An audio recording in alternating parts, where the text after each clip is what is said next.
नमस्कार मित्रांनो, या पवित्र भूमीवर जन्माला आलेल्या एका दिव्य पुरुषाची ही कथा आहे, ज्यांच्या केवळ दर्शनाने मन शांत होते, ज्यांच्या चरणी शरण गेल्यावर आयुष्याची दिशा बदलते, ज्यांच्या कृपादृष्टीने दारिद्र्य नष्ट होते आणि भक्तांच्या जीवनात आनंद, समाधान व धनवृद्धी प्रकट होते। ही कथा आहे अशा एका अवलियाची की जे जंगलात वावरले, नदीकाठी बसले, स्मशानात रमले, राजदरबारात मौन धारण केले आणि सामान्य जनांच्या जीवनात ईश्वरत्व जागवले। अनेक भक्तांचे उद्धार झाले, अनेकांचे संसार सुधारले, अनेकांच्या डोळ्यातून अश्रू वाहिले आणि मनात भक्तीची ज्योत पेटली। आज ही कथा केवळ ऐकण्यासाठी नाही तर अनुभवण्यासाठी आहे, कारण ही कथा ऐकली की मन बदलते, कर्म बदलते आणि नशीबही बदलते। चला तर मग आता ही पवित्र कथा सुरू करूया, पण त्याआधी या चॅनलवर अशाच दिव्य कथा ऐकायला मिळतात, म्हणून मनापासून सबस्क्राइब करा आणि तुमचा भक्तिभाव कमेंटमध्ये नक्की लिहा। त्या दिवसापासून गजानन महाराजांचे नाव त्या संपूर्ण प्रदेशात भक्तिभावाने घेतले जाऊ लागले।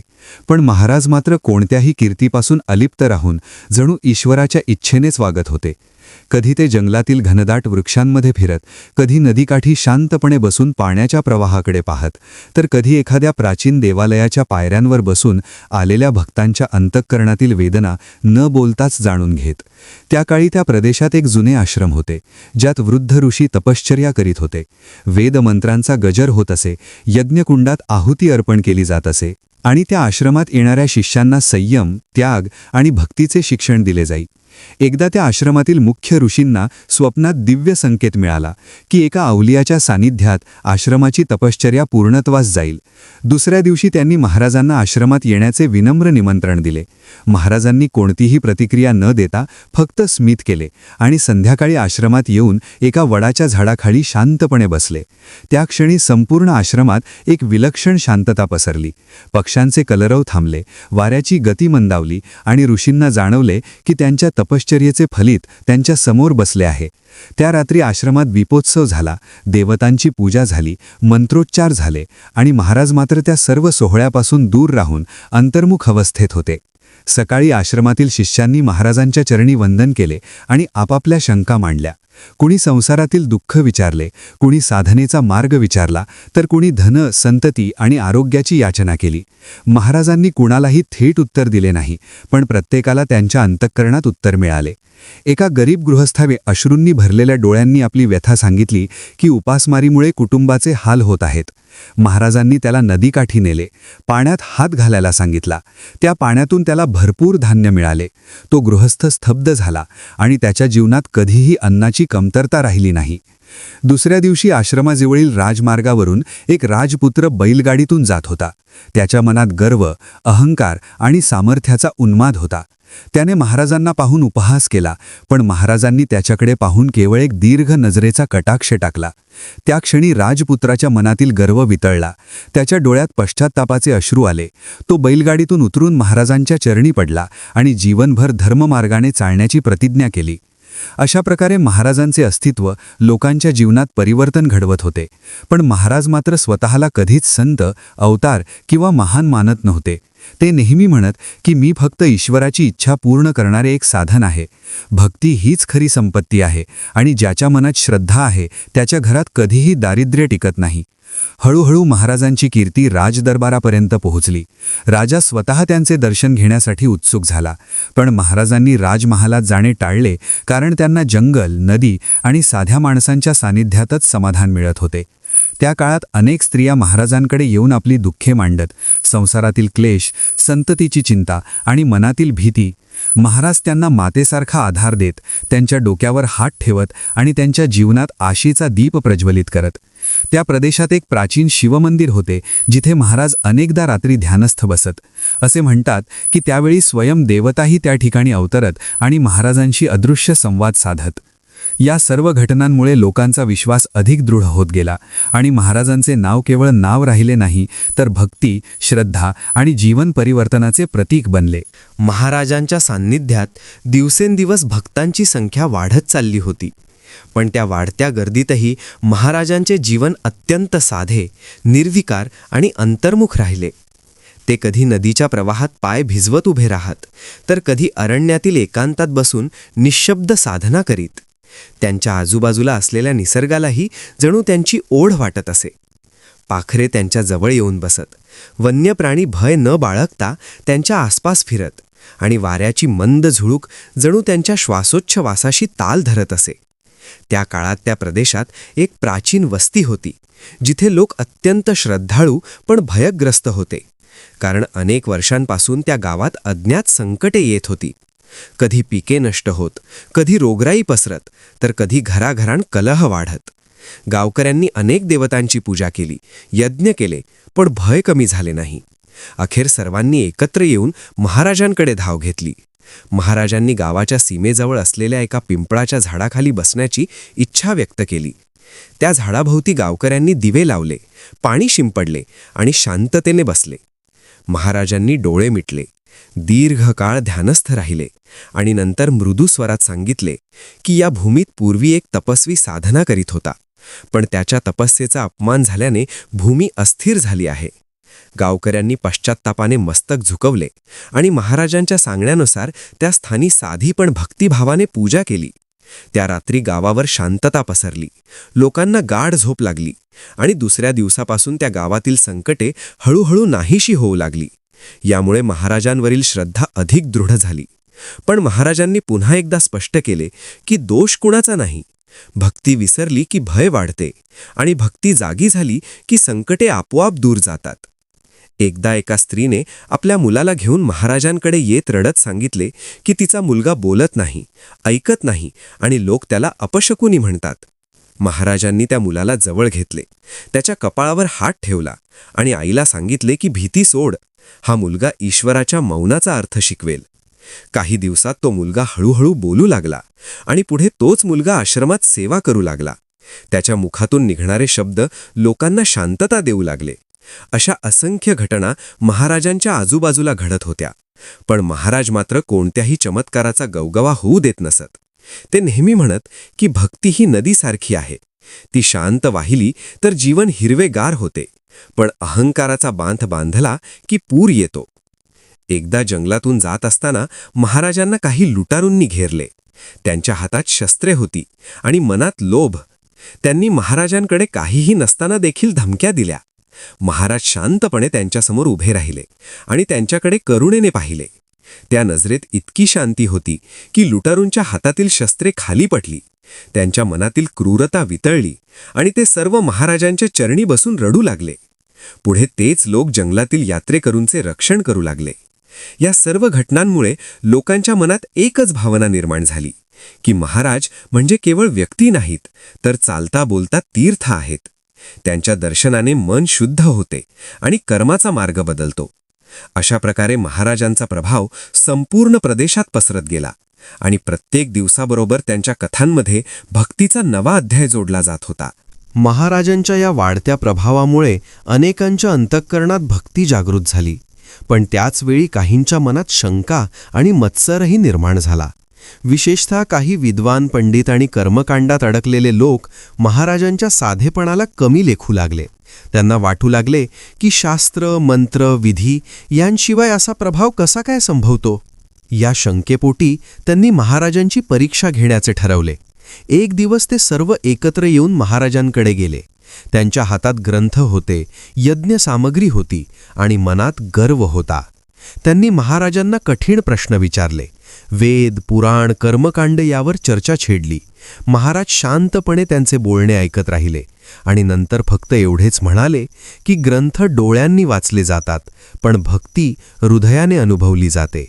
त्या एका वाक्याने पंडित निरुत्तर झाले, पण तरीही त्यांनी महाराजांना एका मोठ्या यज्ञात सहभागी होण्याचे आमंत्रण दिले. महाराजांनी कोणतीही अट न ठेवता ते स्वीकारले. यज्ञस्थळी मोठा मंडप उभारला गेला.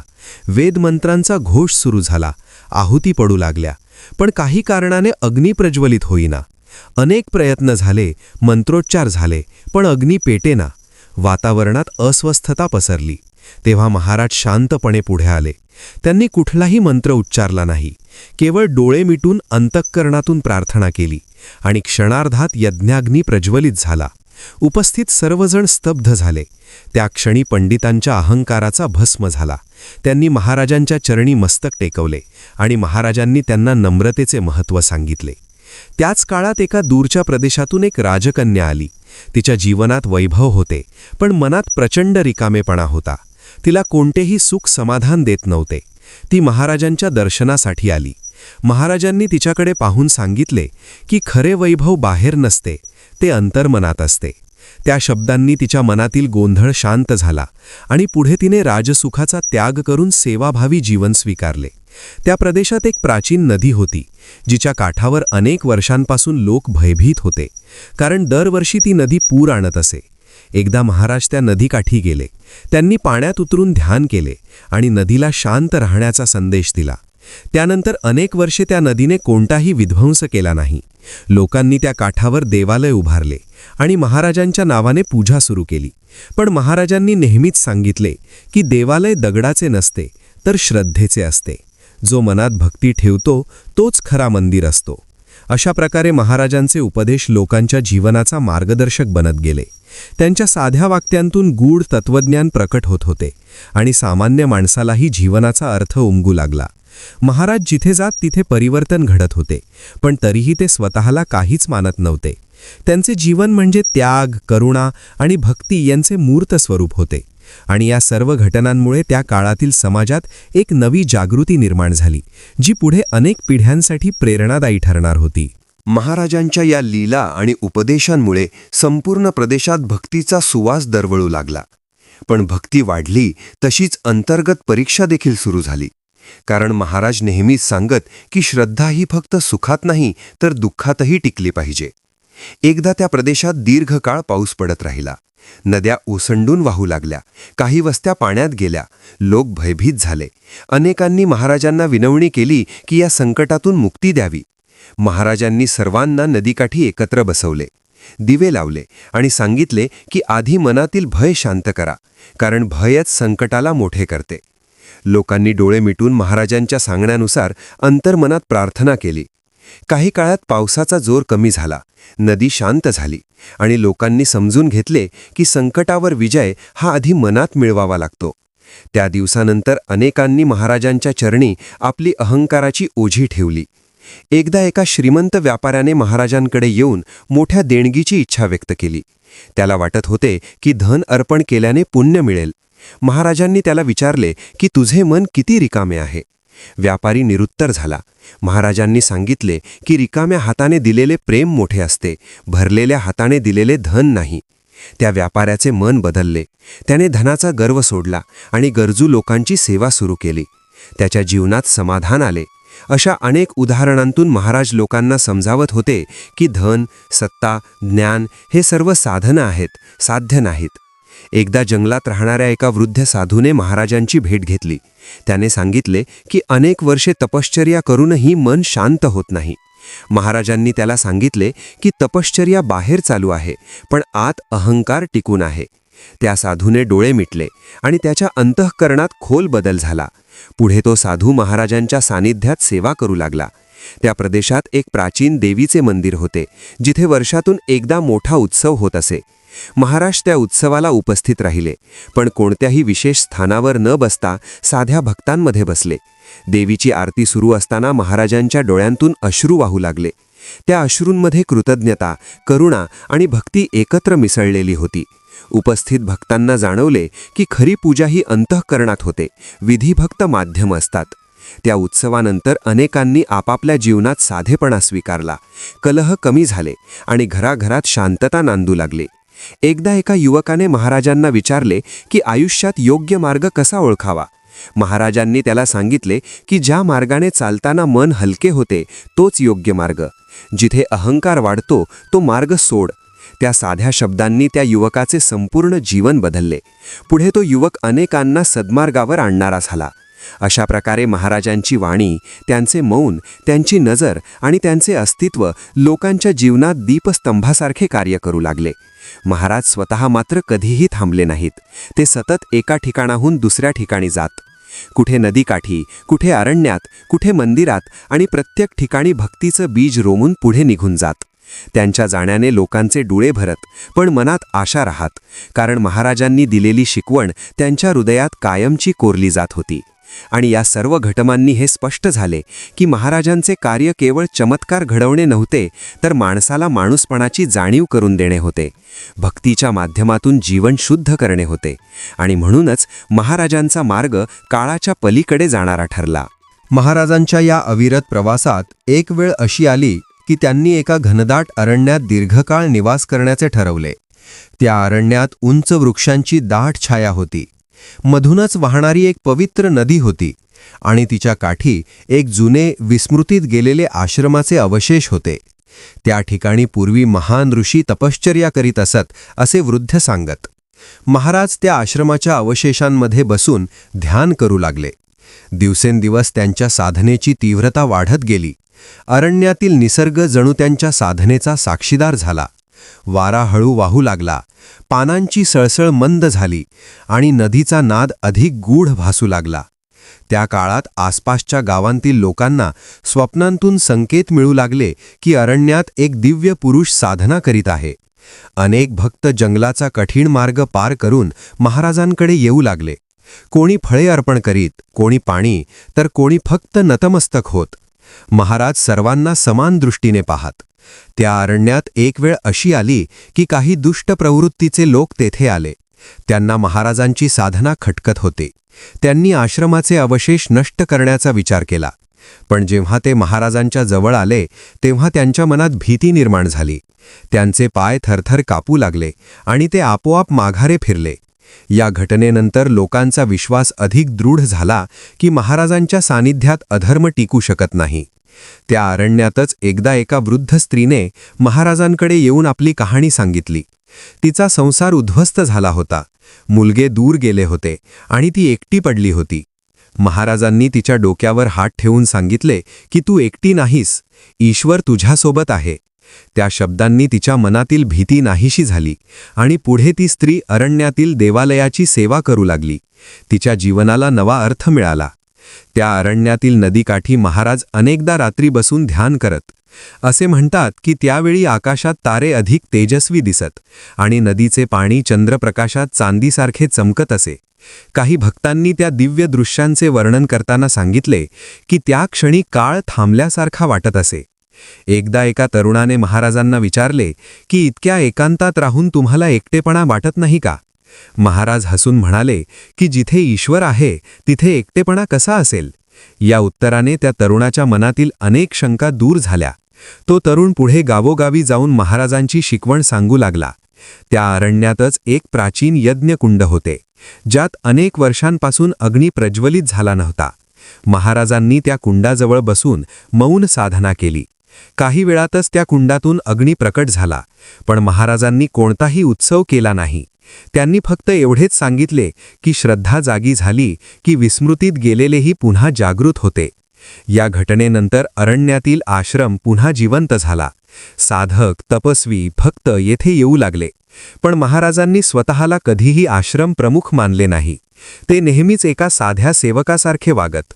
एकदा काही भक्तांनी महाराजांना कायम एकाच ठिकाणी राहण्याची विनंती केली. महाराजांनी सांगितले की पाणी जर एका जागी थांबले तर सडते, वाहते राहिले तर पवित्र राहते. त्यांचे हे शब्द ऐकून भक्तांना समजले की महाराजांचे कार्य स्थिरतेचे नाही तर प्रवाहाचे आहे. काही दिवसांनी महाराजांनी पुन्हा अरण्य सोडण्याचा निर्णय घेतला. त्यावेळी अरण्यातील प्रत्येक झाड, नदी आणि भक्त जणू दुःखी झाले. पण महाराजांनी सर्वांना आशीर्वाद देऊन सांगितले की मी कुठेही जात नाही, तुमच्या श्रद्धेतच मी कायम राहीन. आणि त्या क्षणापासून महाराजांचे अस्तित्व भौतिक मर्यादांपलीकडे गेले. ते केवळ एका देहापुरते राहिले नाही, तर भक्तांच्या हृदयात कायमचे वास करू लागले. आणि या अरण्यवासाने महाराजांच्या लीलेत एक नवा अध्याय जोडला, जो भक्तांच्या जीवनात अधिक खोलवर रुजत गेला. अरण्यातून निघाल्यानंतर महाराजांचा प्रवास नदीकाठी वसलेल्या एका प्राचीन नगराकडे वळला. त्या नगरात उंच तटबंदी, राजवाडे, देवालये आणि बाजारपेठा होत्या. पण या बाह्य वैभवाच्या आड लोकांच्या मनात असंतोष, मत्सर आणि अंतर्गत संघर्ष दडलेला होता. महाराज नगरात येताच त्यांनी राजवाड्याचा मार्ग टाळला आणि नदीकाठी असलेल्या जुन्या घाटावर निवास केला. सकाळी सूर्योदयाच्या वेळी ते नदीत स्नान करून शांतपणे घाटावर बसत. संध्याकाळी दीप लावून नदीकडे पाहत. त्यांच्या या साधेपणाने काहींच्या मनात कुतूहल निर्माण झाले, तर काहींनी त्यांना तुच्छ लेखले. त्या नगराचा राजा पराक्रमी पण स्वभावाने कठोर होता. त्याच्या दरबारात न्याय होत असे, पण करुणा कमी होती. प्रजेला भय होते, प्रेम नव्हते. एकदा राजाच्या स्वप्नात एक दिव्य संकेत मिळाला की खरा राजा तोच जो प्रजेच्या दुःखात सहभागी होतो. या स्वप्नाने राजा अस्वस्थ झाला आणि त्याने महाराजांची चौकशी केली. जेव्हा त्याला कळले की महाराज नदीकाठी साधेपणाने राहतात, तेव्हा त्याने त्यांना दरबारात बोलवण्याची आज्ञा दिली. महाराज शांतपणे दरबारात गेले. राजाने आपल्या वैभवाने, शस्त्रांनी आणि अधिकाराने त्यांना प्रभावित करण्याचा प्रयत्न केला, पण महाराज निर्विकार राहिले. राजाने विचारले की तुमच्याकडे काय सामर्थ्य आहे? महाराजांनी उत्तर दिले की जे आहे ते देण्याचे सामर्थ्य. राजाला हे उत्तर समजले नाही, पण त्याच्या मनात एक हलकीशी अस्वस्थता निर्माण झाली. त्याच दिवशी नगरात एका गरीब कुटुंबावर अन्याय झाला. दरबारात त्यांचा आवाज दाबला गेला. महाराजांनी ते पाहिले आणि राजाकडे पाहून शांतपणे सांगितले की सामर्थ्याची खरी कसोटी ही दुर्बलांसाठी उभी राहण्यात असते. या शब्दांनी राजाच्या अंतःकरणाला स्पर्श केला. त्याला आपल्या कठोरतेची जाणीव झाली. त्याने त्या कुटुंबाला न्याय दिला आणि पुढे आपल्या शासन पद्धतीत बदल घडवून आणला. नगरातील लोकांना हा बदल जाणवू लागला. महाराजांच्या एका वाक्याने राजाच्या मनातील गर्व वितळला होता. या घटनेनंतर महाराज नगरातच काही काळ राहिले, पण राजवाड्यात नाही तर नदीकाठीच. लोक रोज त्यांच्या दर्शनासाठी येऊ लागले. व्यापारी, कारागीर, स्त्रिया, वृद्ध, सैनिक सर्वजण त्यांच्या चरणी नतमस्तक होत. महाराज प्रत्येकाला त्याच्या प्रश्नानुसार उत्तर देत नसत, तर त्याच्या अंतःकरणाला स्पर्श करत. एकदा एका सैनिकाने महाराजांना विचारले की युद्धात हिंसा कशी टाळावी. महाराजांनी सांगितले की कर्तव्य टाळू नकोस, पण द्वेष टाळ. द्वेषाने उचललेले शस्त्र पाप करते, कर्तव्याने उचललेले रक्षण करते. या उत्तराने त्या सैनिकाच्या मनात स्पष्टता आली. पुढे तो सैनिक अन्याय टाळणारा आणि प्रजेचे रक्षण करणारा बनला. त्या नगरात एक प्राचीन देवीचे मंदिर होते, जिथे दरवर्षी मोठा उत्सव होत असे. महाराज त्या उत्सवात साध्या भक्तासारखे सहभागी झाले. त्यांनी कुठलीही विशेष पूजा केली नाही, पण देवीसमोर बसून अश्रूंनी भरलेल्या डोळ्यांनी नतमस्तक झाले. लोकांनी त्या दृश्यातून भक्तीचा खरा अर्थ शिकला. महाराजांनी त्यावेळी सांगितले की देवी ही केवळ मूर्तीत नाही, ती करुणेत आहे. जी करुणा तुमच्या वागण्यात दिसते तीच खरी पूजा आहे. या उपदेशामुळे नगरातील अनेकांनी आपले वर्तन बदलले. कलह कमी झाले, दानधर्म वाढला आणि समाजात एक नवी समजूत निर्माण झाली. महाराजांच्या उपस्थितीने नगराचे बाह्य वैभव नव्हे तर अंतःकरण समृद्ध झाले. काही काळानंतर महाराजांनी नगर सोडण्याचा निर्णय घेतला. राजा आणि प्रजा दोघेही व्याकुळ झाले, पण महाराजांनी सांगितले की मी तुमच्यातच आहे, न्यायात, करुणेत आणि भक्तीत. जर हे टिकले तर माझी गरज भासणार नाही. आणि त्या शब्दांनी नगरातील प्रत्येकाच्या मनात एक दीप प्रज्वलित झाला. महाराज नदीकाठावरून पुढे निघाले, पण त्यांच्या पावलांच्या खुणा नगराच्या आत्म्यात कायमच्या कोरल्या गेल्या. आणि या प्रवासाने हे सिद्ध झाले की महाराज जिथे जात तिथे केवळ चमत्कार नव्हे तर माणुसकी जागृत होत होती, जी खरी भक्तीची ओळख आहे. नगरातून पुढे निघाल्यावर महाराजांचा मार्ग डोंगर रांगांनी वेढलेल्या प्रदेशाकडे वळला. त्या प्रदेशात प्राचीन काळापासून अनेक ऋषी तपश्चर्या करीत असत. गुहा, झरे आणि देवालयांनी नटलेला तो परिसर अत्यंत शांत आणि गूढ होता. महाराज त्या डोंगराच्या पायथ्याशी पोहोचताच त्यांनी एक जुनाट गुहा निवडली. त्या गुहेत दिवसेंदिवस ते ध्यानस्थ बसू लागले. त्यांच्या श्वासोच्छवासात जणू पर्वताचा स्थैर्यभाव उतरला होता. आसपासच्या गावांतील लोकांना कळले की एका दिव्य पुरुषाने डोंगरात वास केला आहे. काही भक्त श्रद्धेने आले तर काही जिज्ञासेने. महाराजांनी कुणालाही थांबवले नाही, पण कुणालाही आकर्षितही केले नाही. त्यांच्या मौनानेच लोक ओढले जात होते. त्या प्रदेशात एक वेळ अशी आली की दीर्घकाळ पाऊस न पडल्याने झरे आटू लागले. जनावरांना पाणी मिळेना. लोक हताश झाले. त्यांनी महाराजांकडे विनवणी केली. महाराजांनी डोंगराच्या शिखराकडे पाहिले, जमिनीवर बसून हात जोडले आणि काही काळ शांत राहिले. त्या रात्री ढग जमले आणि पहाटे डोंगरातून नवीन झरे वाहू लागले. लोकांनी हे दृश्य पाहून डोळ्यांत अश्रू आणले. पण महाराजांनी सांगितले की निसर्ग तुमच्या भावनेचा आरसा आहे, त्याच्याशी मैत्री ठेवा. तो कधीही पाठ फिरवत नाही. त्या डोंगरात एक तरुण तपस्वी राहत होता. त्याच्या मनात प्रचंड अस्थिरता होती. त्याला वाटत होते की त्याची साधना व्यर्थ जात आहे. तो महाराजांकडे आला आणि आपले दुःख मोकळे केले. महाराजांनी त्याला सांगितले की साधनेत प्रगती दिसत नाही तेव्हा संयमाची खरी परीक्षा असते. थांबू नकोस. त्या शब्दांनी त्या तरुणाच्या मनात नवा आत्मविश्वास निर्माण झाला. पुढे तोच तरुण अनेक साधकांना मार्गदर्शन करू लागला. त्या डोंगरातच एक प्राचीन देवालय होते, ज्याची पूजा अनेक वर्षे विस्कळीत झाली होती. महाराजांनी तेथे जाऊन साधी पूजा केली. कोणताही मोठा विधी न करता फक्त अंतःकरणातून नतमस्तक झाले.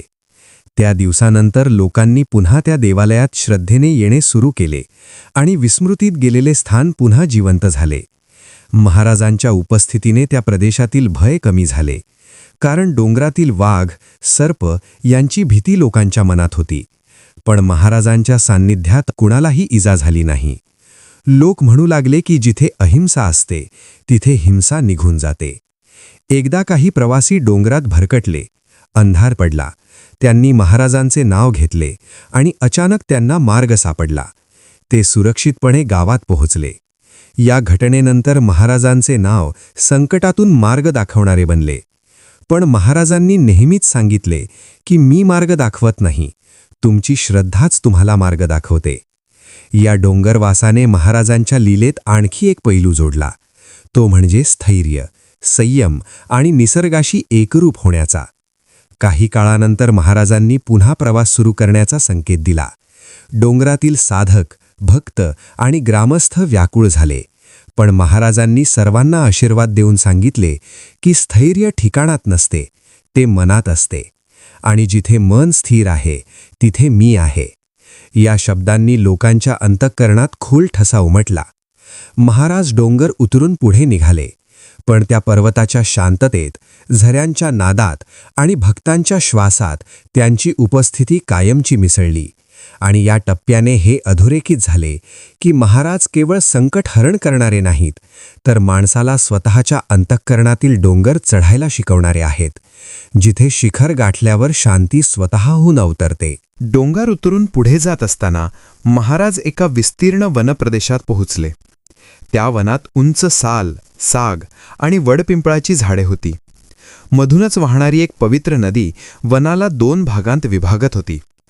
त्या नदीकाठी एक जुना आश्रम होता, जिथे अनेक वर्षांपासून साधकांची ये-जा कमी झाली होती, कारण त्या वनात भयानक अशा अंतर्गत भीतीने लोकांना ग्रासले होते. वनात भटकताना अनेकांना मनोविकार, दुःस्वप्ने आणि अस्वस्थता जाणवत होती. लोक म्हणत की त्या भूमीत पूर्वी झालेल्या अन्यायामुळे वातावरण दूषित झाले आहे. महाराज त्या आश्रमात पोहोचताच त्यांनी प्रथम नदीत स्नान केले. नंतर आश्रमाच्या प्रांगणात बसून दीर्घ मौन साधना सुरू केली. त्यांच्या साधनेमुळे संपूर्ण वनात एक वेगळीच ऊर्जा जाणवू लागली.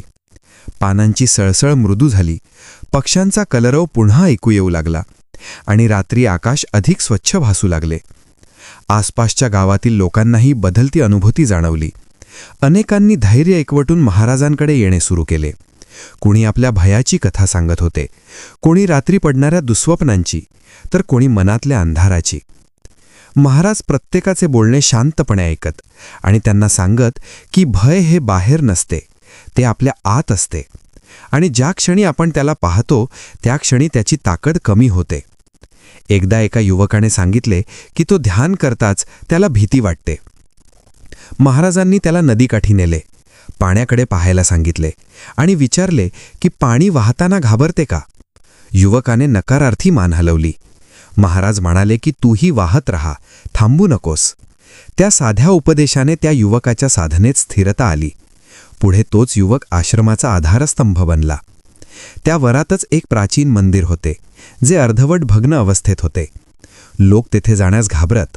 महाराजांनी त्या मंदिरात जाऊन साधी पूजा केली, धूपदीप लावले आणि मंदिराच्या दगडांवर हात फिरवला, जणू त्या जागेला पुन्हा जिवंत करत होते. त्या दिवसानंतर लोकांनी पाहिले की मंदिराभोवतीची भीती नाहीशी झाली आहे. स्त्रिया, वृद्ध, मुले निर्धास्तपणे तेथे येऊ लागली. त्या वनातील एका भागात काही लोक लोभापोटी इतरांवर अन्याय करत. त्यांचा प्रभाव वाढत चालला होता. महाराजांनी त्या लोकांना बोलावले नाही, त्यांच्या विरुद्ध काहीही केले नाही. पण त्यांच्या सान्निध्यात येताच त्या लोकांच्या मनात अपराध भावना जागृत झाली. त्यांनी स्वतःहून आपले मार्ग बदलले आणि गरिबांना मदत सुरू केली. लोक म्हणू लागले की महाराजांच्या जवळ असत्य टिकत नाही. एकदा त्या वनात भीषण वादळ आले. झाडे हलू लागली, पाऊस कोसळू लागला. आश्रमातील लोक भयभीत झाले. महाराज मात्र शांतपणे आश्रमाच्या मध्यभागी बसले. त्यांनी सर्वांना एकत्र बसायला सांगितले. डोळे मिटून श्वासावर लक्ष केंद्रित करायला सांगितले. काही वेळात वादळाचा जोर कमी झाला आणि लोकांच्या मनातील भयही ओसरले. त्या क्षणी सर्वांनी अनुभवले की बाह्य वादळापेक्षा अंतर्गत वादळ शांत करणे अधिक महत्त्वाचे आहे. महाराज त्या वनात काही काळ राहिले आणि त्या काळात वन केवळ झाडांचा समूह राहिला नाही, तर साधनेचे क्षेत्र बनले. लोक दूरदूरून येथे येऊ लागले, पण महाराजांनी कधीही त्या स्थानी आपले नाव कोरले नाही. त्यांनी सांगितले की स्थाने पवित्र नसतात, भाव पवित्र असतो, आणि जेव्हा भाव शुद्ध होतो तेव्हा संपूर्ण भूमी तीर्थ बनते. काही काळानंतर महाराजांनी पुन्हा पुढे जाण्याचा संकेत दिला. आश्रमातील लोकांनी अश्रूंनी निरोप दिला, पण महाराजांनी त्यांना समजावले की भयाच्या जागी श्रद्धा ठेवली तर मी कायम तुमच्यासोबत आहे. या वनप्रवासाने भक्तांना हे शिकवले की महाराज केवळ बाह्य संकटे दूर करत नाहीत, तर मनातील अंधार दूर करून प्रकाशाची वाट दाखवतात, आणि हा प्रकाश एकदा पेटला की आयुष्याचा प्रत्येक मार्ग उजळून निघतो. वनातून पुढे निघताना महाराज अशा प्रदेशात आले जिथे मानवी वस्ती फारशी नव्हती. फक्त काही लहान खेडी, मेंढपाळांची झोपडी आणि दूरवर दिसणारी प्राचीन देवळांची शिखरे होती. त्या भूमीत लोक जगत होते, पण जगण्याचा आनंद हरवला होता, कारण अनेक पिढ्यांपासून त्यांच्यावर दारिद्र्य, आजार आणि अंतर्गत निराशेची छाया होती. लोक कर्माला दोष देत होते, नशिबाला शिव्या देत होते, पण मनात भक्तीचा दिवा विझलेला होता. महाराज त्या प्रदेशात पोहोचताच त्यांनी एका कोरड्या नदीपात्राजवळ बसण्याचा निर्णय घेतला. त्या नदीत अनेक वर्षांपासून पाणी वाहत नव्हते. जणू ती नदीही थकली होती. महाराज त्या कोरड्या वाळूत बसून ध्यान करू लागले.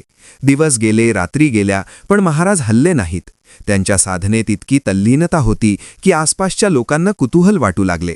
काही जण उपहासाने म्हणाले की कोरड्या नदीत काय साधना करणार, पण काही वृद्धांनी अंतःकरणातून नमस्कार केला, कारण त्यांना जाणवले की काहीतरी बदल घडणार आहे. तिसऱ्या दिवशी पहाटे आकाश ढगांनी भरून आले. दूरवर गडगडाट झाला आणि काही वेळातच पावसाच्या धारांनी त्या कोरड्या नदीपात्रात पाणी साचू लागले. लोक धावत आले. त्यांच्या डोळ्यात आश्चर्य आणि आनंद अश्रू बनून वाहू लागला. पण महाराजांनी डोळे उघडले नाहीत, जणू त्यांनी हे सर्व आधीच पाहिले होते. त्या दिवसानंतर त्या नदीत नियमितपणे पाणी वाहू लागले आणि लोकांना केवळ पाणीच नव्हे तर आशाही मिळाली. त्या खेड्यांतील लोक महाराजांकडे येऊन आपापल्या वेदना सांगू लागले. कुणाला आजार होता, कुणाला संततीची चिंता, तर कुणाला आयुष्य निरर्थक वाटत होते. महाराज प्रत्येकाला एकच सांगत होते की जे वाहते ते जिवंत असते, जे थांबते ते सुकते. मन वाहते ठेवा. एकदा एका तरुण स्त्रीने महाराजांना विचारले की सतत दुःखच का येते. महाराजांनी तिला विचारले की तू नदीला दोष देतेस का जेव्हा ती कोरडी होते. स्त्री गोंधळली. महाराज म्हणाले की नदीला दोष देत नाहीस तर आयुष्याला का देतेस. वेळ बदलतो तसे प्रवाह बदलतात. त्या उत्तराने तिच्या मनात मोठा बदल झाला. पुढे तिने आपले जीवन सेवा आणि भक्तीत अर्पण केले. त्या प्रदेशात एक जुने अर्धवट पडलेले देवालय होते. लोक म्हणत की तिथे पूजा केली तर संकट येते. महाराज स्वतः त्या देवालयात गेले. त्यांनी धूळ झटकली, दीप लावला आणि शांतपणे बसले. काही वेळातच मंदिरात एक वेगळीच शांती पसरली. लोकांनी पाहिले की भय त्यांच्या मनात होते, स्थानी नव्हते. त्या दिवसानंतर मंदिरात पुन्हा पूजा सुरू झाली आणि त्या गावात कलह कमी होऊ लागले. महाराज त्या प्रदेशात फार काळ थांबले नाहीत, पण त्यांच्या उपस्थितीने लोकांच्या विचारधारेत मोठा बदल घडला. लोकांनी मेहनतीला सुरुवात केली, एकमेकांना मदत करू लागले आणि देवावरचा विश्वास पुन्हा जागा झाला. महाराज निघताना म्हणाले की मी नदीत पाणी आणले नाही, तुमच्या मनातील प्रवाह जागा केला आहे, आणि जेव्हा मन वाहते तेव्हा जीवन आपोआप फुलते. त्यांच्या या शब्दांनी लोकांच्या अंतःकरणात गहिरा ठसाव उमटला. महाराज पुढे निघाले, पण त्या कोरड्या भूमीत आता केवळ पाणी नव्हते तर श्रद्धेचे पीक उगवले होते. आणि या प्रवासाने हे स्पष्ट झाले की महाराज जिथे जातात तिथे केवळ चमत्कार घडत नाहीत, तर माणसाच्या आतल्या मृत प्रवाहाला पुन्हा जीवन मिळते, जे आयुष्याला नवी दिशा देते आणि भक्तीला खोल अर्थ प्रदान करते. त्या कोरड्या भूमीतून पुढे निघाल्यावर महाराजांचा मार्ग आता अधिकच शांत आणि एकांताकडे वळला. जिथे रस्ते कमी आणि अंतर्मनाचे वळण अधिक होते. दूरवर एका विशाल नदीच्या काठावर पसरलेली प्राचीन वस्ती दिसू लागली. त्या वस्तीच्या मध्यभागी एक जुना राजवाडा आणि त्याच्या आसपास अनेक लहान देवालये, आश्रम आणि घाट होते. पण त्या वैभवाच्या आड एक खोल दुःख दडलेले होते, कारण त्या प्रदेशाचा राजा दीर्घकाळ आजारी होता. राजवाड्यात त्या कोरड्या भूमीतून पुढे निघाल्यावर महाराजांचा मार्ग आता अधिकच शांत आणि एकांताकडे वळला, जिथे रस्ते कमी आणि अंतर्मनाचे वळण अधिक होते. दूरवर एका विशाल नदीच्या काठावर पसरलेली प्राचीन वस्ती दिसू लागली. त्या वस्तीच्या मध्यभागी एक जुना राजवाडा आणि त्याच्या आसपास अनेक लहान देवालये, आश्रम आणि घाट होते. पण त्या वैभवाच्या आड एक खोल दुःख दडलेले होते, कारण त्या प्रदेशाचा राजा दीर्घकाळ आजारी होता. राजवाड्यात वैद्य येत होते, पूजाविधी होत होते, पण राजाची अवस्था सुधारत नव्हती. प्रजेत अस्वस्थता होती, भय होते आणि राजवाड्यात निराशेची छाया पसरली होती. महाराज त्या वस्तीच्या काठावर येऊन नदीघाटावर बसले. त्यांनी राजवाड्याकडे जाण्याची कोणतीही इच्छा व्यक्त केली नाही, पण त्यांच्या आगमनाची चाहूल वाऱ्यासारखी संपूर्ण वस्तीमध्ये पसरली. काही सेवक, काही वृद्ध आणि काही स्त्रिया महाराजांकडे येऊन नतमस्तक झाल्या. त्यांनी राजाच्या दुःखाची कथा सांगितली. महाराज शांतपणे ऐकत राहिले आणि म्हणाले की आजार देहात नाही तर मनात अधिक खोल रुजलेला आहे. त्या रात्री महाराज नदीकाठी ध्यानस्थ बसले. नदीचा नाद, चंद्रप्रकाश आणि त्यांचे मौन एकत्र मिसळले. त्यावेळी राजवाड्यात राजा अस्वस्थ झोपेत तडफडत होता. त्याला स्वप्नात एक तेजस्वी पुरुष दिसला, जो नदीकाठावर बसलेला होता आणि म्हणत होता की भय सोड, नियंत्रण सोड आणि विश्वास ठेव. राजा घाबरून जागा झाला. त्याच्या छातीत हलकेपणा जाणवला. पहिल्यांदाच त्याला खोल श्वास घेता आला. सकाळी राजाने सेवकांना नदीघाटावर चौकशीस पाठवले, तेव्हा त्यांना महाराज तेथेच आढळले. राजाने महाराजांना राजवाड्यात येण्याची विनंती केली, पण महाराजांनी नम्रपणे नकार देत सांगितले की ज्याला बदलायचे आहे त्यानेच चालत यावे. काही वेळाने राजा स्वतः पालखीचा त्याग करून नदीघाटावर आला. तो महाराजांच्या समोर बसला. त्याच्या डोळ्यात अश्रू होते. त्याने सांगितले की राज्य, सत्ता, वैभव असूनही मन रिकामे आहे. महाराजांनी त्याला विचारले की तू राजा कशासाठी आहेस? राजा निरुत्तर झाला. महाराज म्हणाले की जो स्वतःच्या मनावर राज्य करतो तोच खरा राजा. त्या शब्दांनी राजाच्या अंतःकरणात खोल स्पर्श केला. त्याने महाराजांच्या चरणी मस्तक टेकवले आणि त्या क्षणापासून त्याच्या आजाराची तीव्रता कमी होऊ लागली. पुढील दिवसात राजवाड्यात बदल दिसू लागले. अन्याय थांबले, करुणा वाढली आणि प्रजेला राजा जवळचा वाटू लागला. महाराज मात्र या बदलाचे श्रेय घेत नव्हते.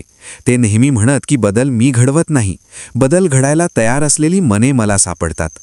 त्या वस्तीतील लोक महाराजांच्या दर्शनासाठी मोठ्या संख्येने येऊ लागले. नदीघाट भक्तीचे केंद्र बनू लागला. सकाळी स्नान, संध्याकाळी दीप आणि रात्री शांत प्रार्थना सुरू झाली. महाराज त्या सर्वांत सहभागी होत, पण कधीही केंद्रस्थानी राहत नसत. एकदा एका वृद्धाने महाराजांना विचारले की तुम्ही कुठे थांबणार? महाराज हसून म्हणाले की जिथे भक्ती जागी होईल तिथे मी आपोआप थांबेन. या उत्तराने लोकांना समजले की महाराजांचे अस्तित्व देहापुरते मर्यादित नाही, ते भावात वसलेले आहे. काही काळानंतर महाराजांनी पुन्हा पुढे जाण्याचा संकेत दिला, पण यावेळेस लोकांच्या मनात दुःख नव्हते तर कृतज्ञता होती, कारण त्यांनी अनुभवले होते की महाराजांच्या भेटीने आयुष्य बदलते. पण महाराजांनी स्पष्ट सांगितले की अजून कथा संपलेली नाही, अजून अनेक मनं जागी व्हायची आहेत, अजून अनेक प्रवास बाकी आहेत. आणि म्हणूनच त्यांचे पाऊल पुन्हा पुढच्या वाटेकडे वळले, शांत, स्थिर आणि अढळ भक्तीचा प्रकाश सोबत घेऊन, जो पुढील घटनांना अधिक गूढ आणि गहिरा अर्थ देणार होता. महाराज त्या वस्तीपासून पुढे निघाल्यावर त्यांच्या प्रवासाला एक वेगळाच वळण मिळाले. कारण आता त्यांच्या पावलांबरोबर केवळ भक्त नव्हते, तर त्यांच्या कथांनी बदललेली मनेही चालत होती. दूरवर एका विस्तीर्ण मैदानाच्या मध्यभागी एक प्राचीन नगरी होती, जिच्या इतिहासात वैभव, युद्ध, भक्ती आणि पतन सर्व काही सामावलेले होते. त्या नगरीत एक अतिशय जुने देवालय होते, जे कधी काळी हजारो दीपांनी उजळलेले असे. पण आता तिथे शांतता होती. पूजा होती पण भाव नव्हता. विधी होते पण श्रद्धा कोमेजलेली होती. महाराज त्या नगरीत पोहोचले तेव्हा त्यांनी सर्वप्रथम त्या देवालयात जाण्याचा मार्ग धरला. देवालयाच्या पायऱ्या झिजलेल्या होत्या. भिंतींवर काळाच्या खुणा होत्या, पण मूर्ती अजूनही तेजस्वी भासत होती. महाराजांनी त्या मूर्तीसमोर बसून दीर्घकाळ मौन धारण केले. त्या मौनात काहीही मागणी नव्हती, फक्त समर्पण होते. त्यावेळी देवालयात उपस्थित असलेल्या काही भक्तांना जाणवले की त्यांच्या छातीत काहीतरी हलके झाले आहे. जणू अंतर्मनातील ओझे खाली ठेवले गेले आहे. त्या नगरीत एक वृद्ध पुजारी होता, ज्याने आयुष्यभर पूजा केली होती, पण मनात समाधान नव्हते. तो महाराजांकडे आला आणि म्हणाला की मी देवाची सेवा केली, पण देव मला भेटला नाही. महाराजांनी त्याला विचारले की तू देवाला भेटायला गेलास की देवाकडे काम मागायला? त्या प्रश्नाने पुजारी गप्प झाला. त्याच्या डोळ्यात अश्रू आले आणि त्या क्षणी त्याने प्रथमच देवालयात मनापासून नतमस्तक केले. त्या नगरीत एक कुटुंब होते, ज्यात पिढ्यानपिढ्या वैर चालत आले होते. सूड, द्वेष आणि अटुता त्यांच्या रक्तात मिसळली होती. महाराजांनी त्या कुटुंबातील लोकांना एकत्र बसवले. त्यांना काहीही उपदेश केला नाही, फक्त एकमेकांच्या डोळ्यात पाहायला सांगितले. काही क्षणातच त्यांचे कठोर चेहरे वितळले. जुन्या जखमा उघड्या पडल्या आणि रडण्यातून संवाद सुरू झाला. त्या दिवसानंतर त्या घरात शांतता नांदू लागली. लोक म्हणू लागले की महाराज शब्दांपेक्षा मौनातून अधिक बोलतात. त्या नगरीतील राजा आता वृद्ध झाला होता. त्याच्या मनात मृत्यूची भीती होती. तो महाराजांकडे आला आणि म्हणाला की सर्व काही असूनही शेवट जवळ आला की भय वाटते. महाराजांनी त्याला सांगितले की जे जगले ते मरणाला घाबरत नाही, जे साठवत राहिले ते शेवटाला रिकामे वाटते. या शब्दांनी राजाच्या मनातील भीती कमी झाली. त्याने आपल्या उरलेल्या आयुष्यात दान, सेवा आणि न्याय यांना प्राधान्य दिले. महाराजांच्या उपस्थितीने त्या नगरीत एक वेगळीच हालचाल सुरू झाली. लोक विधी कमी आणि भावना अधिक घेऊन देवालयात येऊ लागले. बाजारपेठेत फसवणूक कमी झाली. घराघरांत संवाद वाढला. महाराज मात्र या सर्व बदलांकडे पाहूनही निर्विकार राहिले. त्यांना माहीत होते की परिवर्तन हे बाहेर दिसते, पण त्याची मुळे आत खोल रुजलेली असतात. एकदा एका तरुणीने महाराजांना विचारले की भक्ती म्हणजे नेमके काय? महाराजांनी सांगितले की भक्ती म्हणजे स्वतःला विसरणे नाही, तर स्वतःला ओळखणे. त्या उत्तराने तिच्या आयुष्याला नवी दिशा दिली. पुढे ती अनेक स्त्रियांना आत्मसन्मान आणि भक्तीचा अर्थ शिकवू लागली. काही दिवसांनी महाराजांनी त्या नगरीतून निघण्याचा निर्णय घेतला. लोकांनी विनवणी केली की अजून थांबा, पण महाराजांनी सांगितले की दीप पेटवून थांबवता येत नाही, तो प्रकाश पसरवण्यासाठी पुढे जातो. आणि म्हणूनच त्यांनी पुन्हा प्रवास सुरू केला. पण यावेळेस त्यांच्या मागे चालणारे केवळ लोक नव्हते, तर बदललेली विचारसरणी, जागृत झालेली भक्ती आणि अंतःकरणात रुजलेली शांती होती. आणि हे स्पष्ट होत चालले होते की कथा आता शेवटाकडे जात नाही, तर अधिक खोल गुढाकडे वळत आहे, जिथे पुढील टप्प्यात महाराजांचे अस्तित्व एका वेगळ्याच रूपात प्रकट होणार होते. महाराजांचा हा प्रवास आता जणू एका अदृश्य वर्तुळात पूर्णत्वाकडे झुकत होता. कारण जिथून ते निघाले होते तिथेच त्यांचे पाऊल पुन्हा वळू लागले. पण आता ते ठिकाण तेच राहिले नव्हते आणि महाराजही फक्त देहापुरते उरले नव्हते. दूरवर एका शांत नदीकाठी वनराजीच्या कुशीत एका प्राचीन वडाच्या झाडाखाली महाराज पुन्हा येऊन बसले. त्या झाडाच्या फांद्या आकाशाला स्पर्श करत होत्या. मुळे जमिनीत खोलवर रुजलेली होती आणि त्याची छाया जणू संपूर्ण परिसराला कवेत घेत होती. महाराज त्या वडाच्या मुळाशी बसून शांत झाले. त्यांच्या चेहऱ्यावर विलक्षण तेज होते. डोळ्यात गूढ करुणा आणि अंतःकरणात अढळ स्थैर्य होते. आसपासचे पक्षी, प्राणी आणि वारा जणू त्यांची उपस्थिती ओळखून शांत झाले. काही भक्त दूरवरून येऊन झाडाखाली बसले. कुणी प्रश्न विचारला नाही, कुणी मागणी केली नाही. त्या क्षणाला शब्दांची गरज उरली नव्हती, कारण महाराजांचे मौनच सर्व उत्तरं देत होते. त्या ठिकाणी एक वृद्ध शिष्य आला, जो अनेक वर्षे महाराजांच्या सानिध्यात होता. त्याने नम्रतेने विचारले की तुमचा हा प्रवास नेमका कुठे संपतो? महाराजांनी डोळे उघडले, वडाच्या झाडाकडे पाहिले आणि सांगितले की जिथे मुळे खोलवर रुजतात आणि फांद्या सर्वांना सावली देतात, तिथेच प्रवास संपतो, पण अस्तित्व कधीच संपत नाही. त्या उत्तराचा अर्थ शिष्याच्या अंतःकरणात खोलवर उतरला. त्या दिवशी अनेक लोकांनी अनुभवले की महाराजांच्या जवळ बसल्यावर मनातील अस्वस्थता नाहीशी होत आहे. काहींना त्यांच्या आयुष्यातील चुका स्पष्ट दिसू लागल्या, तर काहींना पुढचा मार्ग उमगू लागला. महाराजांनी कोणालाही थांबवले नाही, कुणालाही जवळ येण्याचे आमंत्रण दिले नाही, पण तरीही लोक ओढले जात होते, कारण तिथे कोणताही दिखावा नव्हता, फक्त शुद्ध उपस्थिती होती. त्या वडाखाली एक स्त्री बसून रडत होती. महाराजांनी तिला काही विचारले नाही, पण तिच्या डोक्यावर हलकेच हात ठेवला. तिचे रडणे हळूहळू थांबले आणि तिच्या चेहऱ्यावर शांतता उमटली. एक तरुण योद्धा आला, ज्याच्या मनात हिंसा आणि अपराध भावना होती. महाराजांनी त्याच्याकडे पाहून सांगितले की शौर्य हे बाहेरच्या युद्धात नाही, तर आतल्या अंधारावर विजय मिळवण्यात आहे. त्या शब्दांनी त्याचे मन हलके झाले. त्या वडाच्या झाडाखाली दिवस कसे गेले हे कुणालाच कळले नाही. सूर्य उगवत असे, मावळत असे, पण तिथे बसलेल्यांच्या मनात काळाची जाणीव विरघळत होती. असे वाटत होते की महाराज केवळ एका क्षणात नाही, तर प्रत्येक श्वासात आहेत. काही भक्तांनी जाणवले की महाराज कमी बोलत आहेत, अधिक मौनात आहेत, पण त्या मौनात अधिक अर्थ आहे. एकदा रात्री चंद्रप्रकाशात महाराजांनी शांतपणे सांगितले की आता माझा देह इथे आहे की नाही याला महत्त्व नाही, पण माझा भाव जिथे भक्ती आहे तिथे कायम राहील. हे ऐकून काही भक्त व्याकुळ झाले, पण महाराजांच्या चेहऱ्यावर विलक्षण समाधान होते. त्या रात्री अनेकांनी स्वप्नात प्रकाश पाहिला. कुणाला नदी, कुणाला वड, कुणाला दीप दिसला, पण सर्वांनी एकच अनुभव सांगितला की मनात भीती उरली नाही. त्या दिवसांनंतर लोकांनी त्या वडाच्या झाडाखाली येऊन बसणे सुरू ठेवले. जरी महाराज शांत असले तरी त्यांची उपस्थिती जाणवत होती. त्या ठिकाणी ना मोठे देवालय होते, ना गजर, ना विधी, पण तरीही ते स्थान तीर्थ बनले, कारण तिथे माणसाला स्वतःशी भेट घडत होती. महाराजांचे अस्तित्व आता देहात मर्यादित राहिले नव्हते. ते श्रद्धेत, बदललेल्या जीवनात, शांत झालेल्या मनात प्रगट होत होते. आणि हे स्पष्ट होत होते की ही कथा अजून संपलेली नाही, कारण महाराज जिथे जिथे भक्तीने त्यांना स्मरतील तिथे तिथे ही कथा पुन्हा जिवंत होणार आहे. पुढील क्षण, पुढील अनुभव आणि पुढील जागृतीसाठी, कारण अशा कथा कधीच समाप्त होत नाहीत, त्या फक्त अधिक खोल जातात.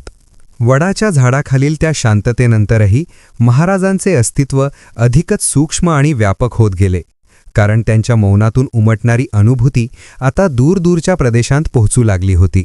नदीकाठ, अरण्य, डोंगर, देवालये आणि आश्रम यांमध्ये लोक आपापल्या अंतःकरणातील बदल अनुभवू लागले. काहींना असे वाटू लागले की महाराज त्यांच्या स्वप्नांत मार्गदर्शन करत आहेत, तर काहींना जागेपणेच त्यांच्या शब्दांची आठवण होऊन निर्णय बदलू लागले. त्या काळात एका दूरच्या प्रदेशात दीर्घकाळ चाललेला दुष्काळ आणि कलह यांमुळे लोक हताश झाले होते. तेथील एक वृद्ध साधकाने ध्यानात महाराजांचे रूप पाहिले आणि त्याला संकेत मिळाला की नदीकाठी एकत्र येऊन अंतःकरण शुद्ध करा. त्या साधकाने लोकांना एकत्र बोलावले, नदीकाठी दीप लावले आणि महाराजांच्या शिकवणीनुसार भय बाजूला ठेवून शांत बसले. काही दिवसात पावसाचे संकेत दिसू लागले, पण त्याहून मोठा बदल लोकांच्या वागण्यात दिसू लागला. त्यांनी एकमेकांवरचा दोषारोप थांबवला, मदत सुरू केली आणि त्या भूमीत पुन्हा आशेचा अंकुर फुटला. लोक म्हणू लागले की महाराज दिसत नसले तरी मार्ग दाखवत आहेत. अशाच एका प्रदेशात एक तरुणी होती, जिने आयुष्याला निरर्थक मानून स्वतःला एकांतात बंद केले होते. तिने एका रात्री महाराजांचे नाव घेतले आणि मनापासून रडली. त्या क्षणी तिला असे वाटले की कुणीतरी तिच्या पाठीवर हात ठेवला आहे. दुसऱ्या दिवशी तिच्या मनात विलक्षण स्थैर्य आले. तिने गावातील मुलांना शिकवायला सुरुवात केली आणि तिचे जीवन सेवेतून उजळून निघाले. या घटना ऐकून लोकांना उमगू लागले की महाराजांचे कार्य देहाच्या मर्यादेत अडकलेले नाही, ते आता भावाच्या, श्रद्धेच्या आणि परिवर्तनाच्या रूपात जगत आहे. एका प्राचीन देवालयात पुजाऱ्यांमध्ये वाद सुरू होता. अहंकार आणि अधिकार यामुळे पूजा विस्कळीत झाली होती. त्या रात्री देवालयात बसलेल्या एका वृद्ध भक्ताने महाराजांची शिकवण आठवून सर्वांना शांत बसायला सांगितले. कोणताही विधी न करता केवळ नतमस्तक होण्यास सांगितले. काही वेळातच वाद शांत झाले आणि देवालयात पुन्हा भाव जागा झाला. लोक म्हणू लागले की महाराजांनीच हे घडवलं, पण त्या वृद्ध भक्ताने सांगितले की महाराजांनी काही केले नाही, त्यांनी आपल्याला स्वतःकडे पाहायला शिकवले. अशा प्रकारे महाराजांचे अस्तित्व अनेक ठिकाणी वेगवेगळ्या रूपात प्रकट होत राहिले. कुठे ते नदीचा प्रवाह बनले, कुठे वडाची सावली, कुठे दीपाची ज्योत, तर कुठे एखाद्या माणसाच्या अंतःकरणातील धैर्य. काही प्रवासी मार्ग हरवले असताना महाराजांचे नाव घेत आणि त्यांना योग्य दिशा मिळत असे. काही गृहस्थ संकटात सापडल्यावर महाराजांची आठवण करून शांत राहत आणि मार्ग सापडत असे. या सर्व घटनांमुळे एक गोष्ट स्पष्ट होत चालली होती की महाराजांची कथा एखाद्या आयुष्यापुरती मर्यादित नाही, ती प्रत्येक त्या क्षणात जिवंत होते जिथे माणूस अहंकार सोडून श्रद्धा स्वीकारतो, जिथे भयाऐवजी विश्वास ठेवतो आणि जिथे स्वार्थाऐवजी करुणा निवडतो.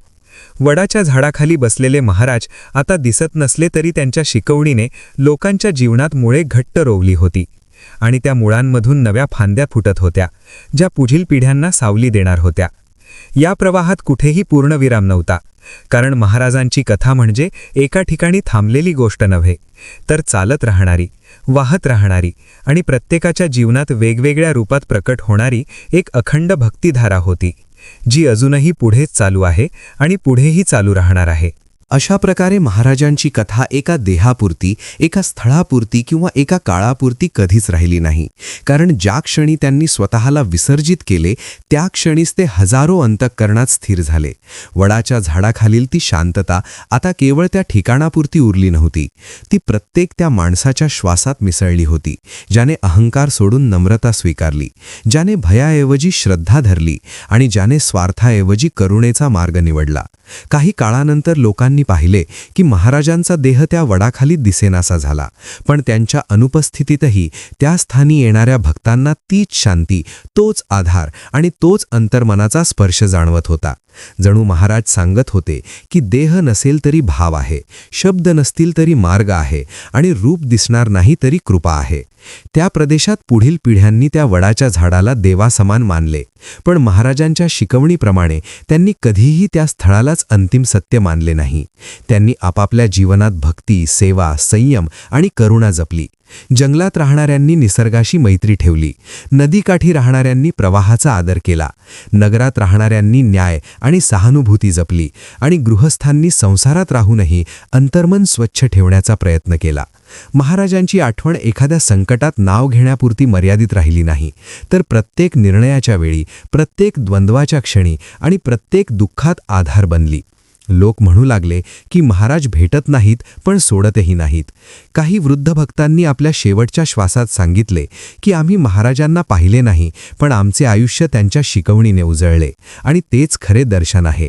काही मातांनी आपल्या मुलांना सांगितले की धन मागू नकोस, मन शुद्ध ठेव, कारण महाराज तिथेच असतात.